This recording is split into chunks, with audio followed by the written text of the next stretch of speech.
Welcome. I am Patrick Robertson, and today I want to share with you how to hire a contractor for your next project, part one, where we are going to address the higher level factors that come into it on the initial start while looking for and then receiving quotes from contractors.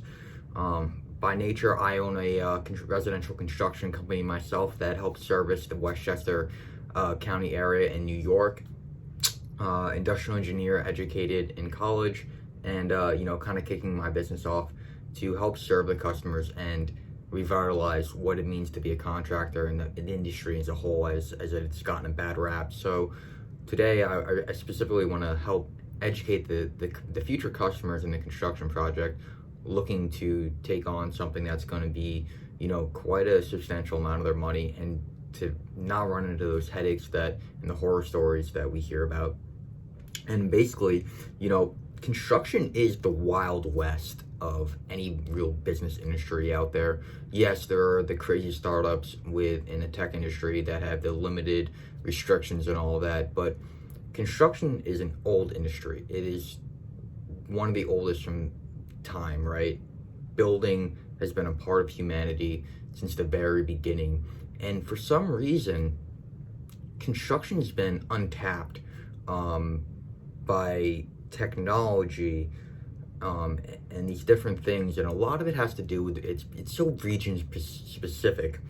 And it's a small scale business, especially in residential. I'm going to focus in residential construction right now. Small businesses, untapped by higher education. Most of them just don't want to touch it with a 10-foot pole because they're in other sectors.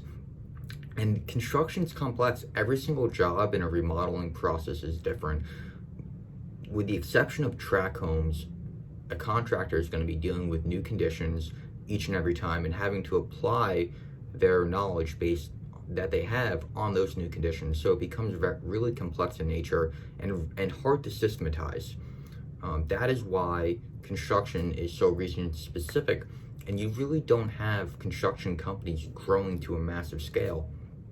So how do we, as consumers in the construction industry, want to hire our next contractor, knowing that most businesses are small? They have 1 to 10 employees, maybe a little bit more than that.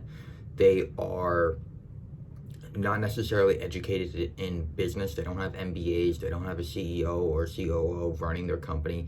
It is usually the owner that is running the company itself. So how do we understand that and develop trust in that?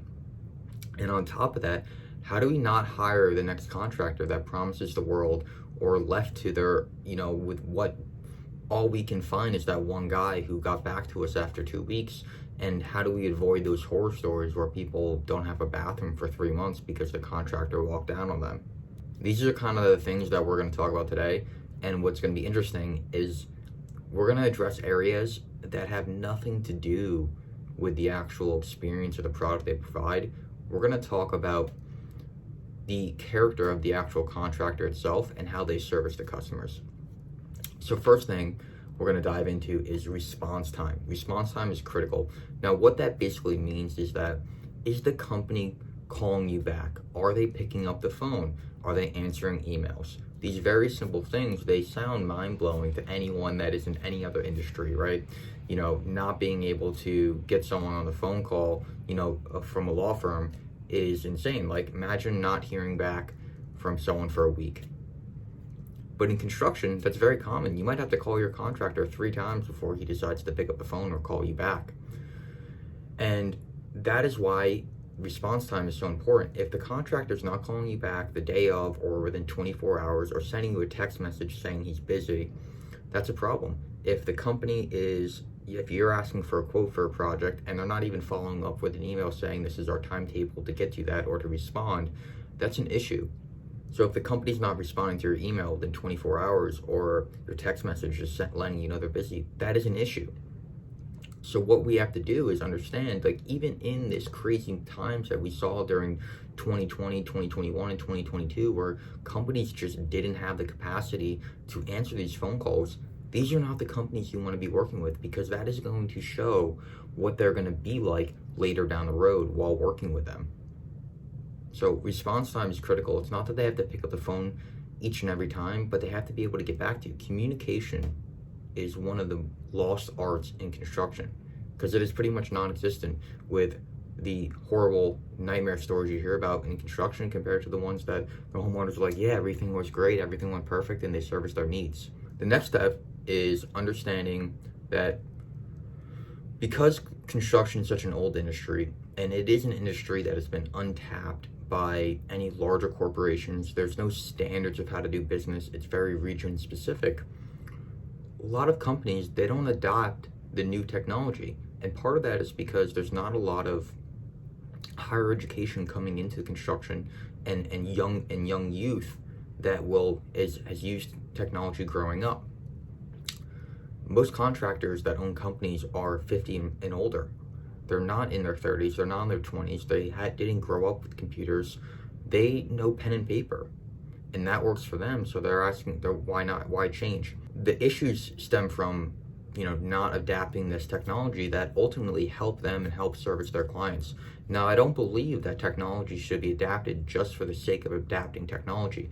Technology should always be used to help enhance the customer experience and serve the customer in a better way. It should not be used to systematize and eliminate the necessity for the human touch. The contractor should be there for you. It should only enhance the position. When you're asking for a quote in these different things, right? If the contractor's sending you a quote on a text message saying this is what we got, or the quote is on a piece of paper and it just says one number, which isn't always a bad thing, but there's no practical parts in place. It's in shorthand, grammatically incorrect, and through email communications. These different things are problems because it shows their lack of adapt to change and to grow and to get better. Every single industry and people, we should be searching how to get better. Technology is a great example of how they are searching to get better. Now, technology should be used in a few areas. Technology should be used for billing, quoting, and book management on the financial side. It should also be used for communications, emails, videos, text messages, and phone calls. And there's a few other mediums as well. And then finally, there's construction software. Construction software will help with managing the project. It will help with billing the project, budgeting the project for the contractor. These things that are very, very useful for the contractor, but they're also useful for the consumer because a lot of these softwares offer the ability for the contractors to do daily notes, daily logs, weekly logs, photos, and a shared community space to help enhance the product that the contractor is delivering and keeping the customer on the same page of where we're at and where we're going. So in vetting out contractors, knowing that this technology portion is non-existent in construction in many small businesses, and especially the old-time contractors, what we have to understand is, how does the contractor communicate? Are they sending emails? Are they sending out text messages and phone calls? I mean, nowadays we can send videos through emails. We can send a video saying, hey, how you doing? Like, just checking in. I sent that quote in a week ago and I haven't heard back from you, and this is me following up. Hope you've been well and hope all is okay. A simple video like that is very useful to show that they're on top of their game and they care about you as the customer. So that's first thing, introduction, is how are they communicating? Are they using technology to communicate? The second thing is the billing and the quotes. If the quotes are a few line items or a picture of a paper, or they're using the old carbon copies, that's an issue, right? Because it shows that their systems aren't up to date and systematized, and they're not going to be able to bill and account accordingly going forward in the project, and it's going to be a nightmare.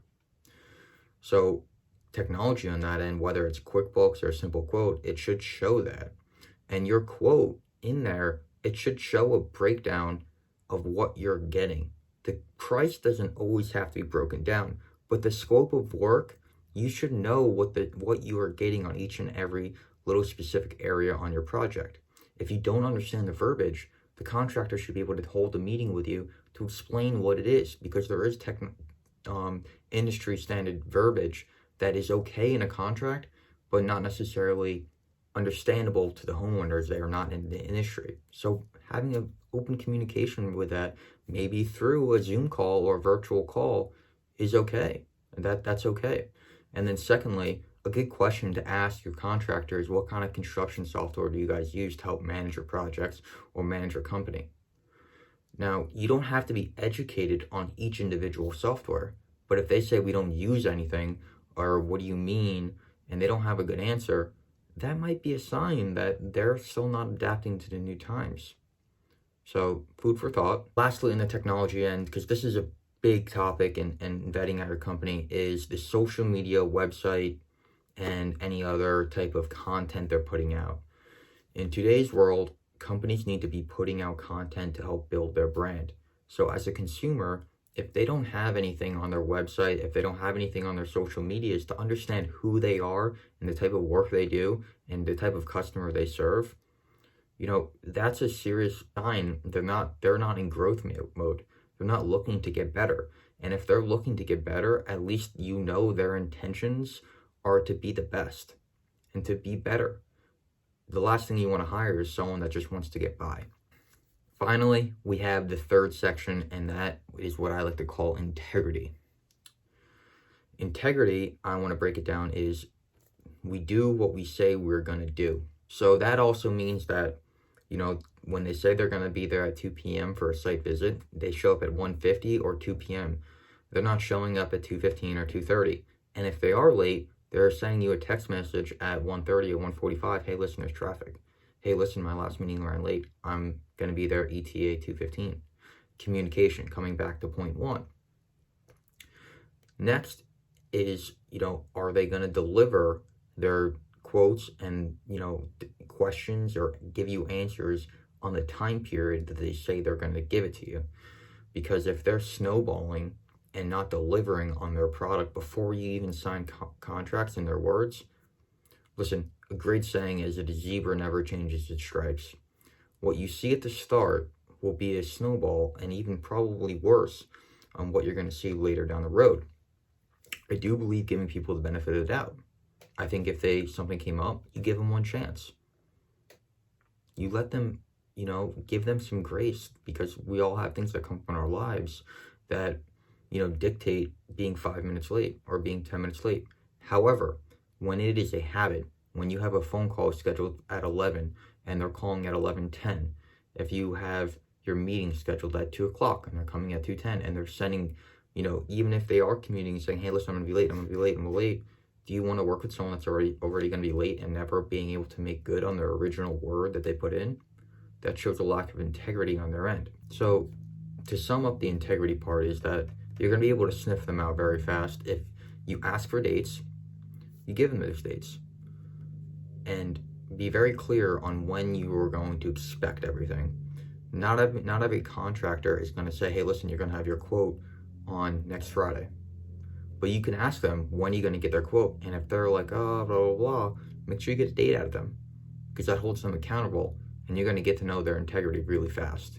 So to sum this all up, what you're going to see is that we didn't talk about their portfolio. We didn't talk about their resume. We didn't talk about their previous references, because at the end of the day, if you're going to hire somebody, the finished product should be non-negotiable. They should be capable of really high quality work.